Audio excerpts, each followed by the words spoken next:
So, Big Four championship games are coming up. I say four. Yeah. Which ones do you think There's matter? there's only one championship game that matters, which is sad, really. Once you think of where we've come and where we've been going with this over the last 4 or 5 years, with all these conference realignments and stuff, the only one that matters is Colorado Washington. Can Colorado upset Washington to really throw this thing into chaos? Florida, Alabama, I don't think there's much intrigue there.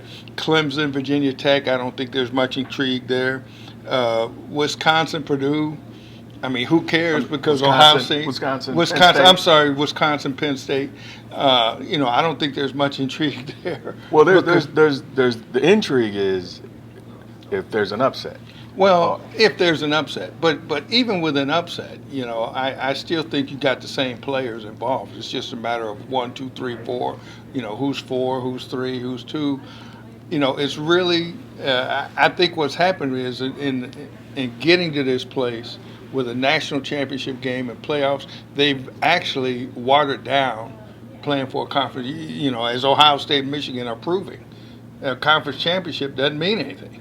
But I think the only difference is with all this realignment that it makes the conferences stronger. So when they look at your resume, so if you're not playing these big teams, then you're not going to be there's ranked an up element there. of that. I think what they need to do is just expand the conference championships to 6 teams, not 8, 6. You get 2 at-larges, and the top 2 teams get a first-round bye.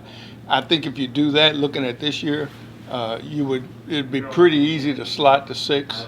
The only problem is you'd have 3 Big Ten teams, so there'd be some argument about that. But I think if you look at what I'm saying, I think that would be more equitable, would bring the conference championship games back in alignment with playing for a conference championship.